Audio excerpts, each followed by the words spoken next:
Oh, yun na nga, napasarap na yung tulog ko. Bigla akong nagising kasi ang kate ng ulo ko pero talagang ginising ako ng aking anak. Sabi niya, Papa, alis ka na kasi di ba may lakad ka? Pupunta sa skatepark. O nga pala, pupunta pala ako. Malayo pa pala yung biyahe.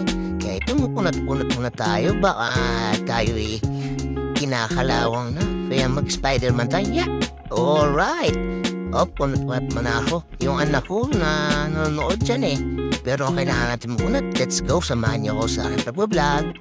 Kaya ito ngayon pumunta ako sa car wash para maparinis ng aking mot-mot. Sobrang lupit niyan maglinis. Kaya ang laki ng tinip ko dyan. Alam niyo ba, napakalupit talaga magpakarwas dito. Kaya pakarwas na kayo dito lang sa Berdan yan, banda sa barangay. Itong malupit na itong car wash boy. Solid, nakikita niyo ba yung kotse na yan? Napakatagal na yan, hindi pa rin pinapapa. Magte-30 years old na ako. Kumusta na kaya yung makina yan? Bakit nalawang na? Ay nako. Ay nga pala, shoutout nga pala sa kapatid ko na si Derek Direttore at si Andy po from New Zealand. Pare, ingat ka lagi dyan sa New Zealand at sana makamit mo ang tinatamasa mo. Yun, shoutout nga pala sa lahat ng tropa ko dyan at sa Berdan. Lahat, pati taga-turlap. Kaya sana naman manood kayo sa aking vlog na walang kwenta at para maraming viewers tayo. Let's go! Natito na nga pala ako sa Northgate at paikot na ako niyan. Ay nako. Ayun na nga, natito na kami sa Alabang Mall. Ewan kung anong mall ito, nakalimutan ko. Itong bata ito, nagpapabidyo pa sa akin. Yari tayo sa gwardiya. Ang cool kasi ng bata na to. Pero kailangan natin intindihin Ganyan talaga. Tamo, mag-iisip pa yan. O gusto niya makuha yung ewan ko kung shabit pa yung ginagawa niya. Kaya pagbigyan natin ng bata, magpapasko na hanapin kami dyan.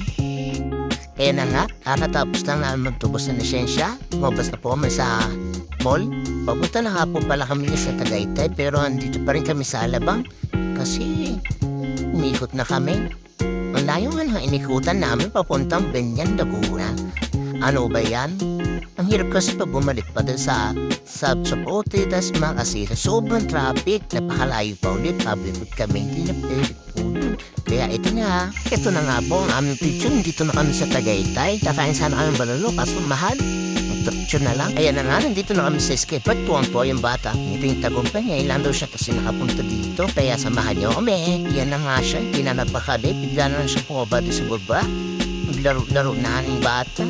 Yan na yung batang makulit. Kaya pala, yan pala si Adam. Napakapasaway na bata. Kaya kailangan natin intindihin. Okay ka ng spot dito. Kaya punta na. Ito na nga, ako na nga yung naglaro. Kasi naiingit na ako sa kanya pero sinubukan ko mag-down.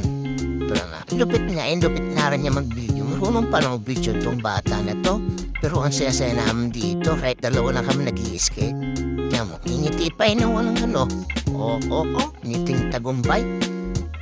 Pumunta na ako sa doon sa may palaruan ng mga bike. Sinubukan ko. Para kang nasa suffer. Ewan ko basta yun na yun, yung parang nasa dagat. Kaya nakakuha ng estilo. Napaka-relaxing. Kaya tayo may mga problema sa mundo. Di inyo magmasaya sa buhay na to. Andito na kami. Pauwi na nga kami. Kasi hindi namin kayang pumingin ng bulado. Napakamahal. Kaya hanggang dito na lang. Goto na lang. Thank you for watching.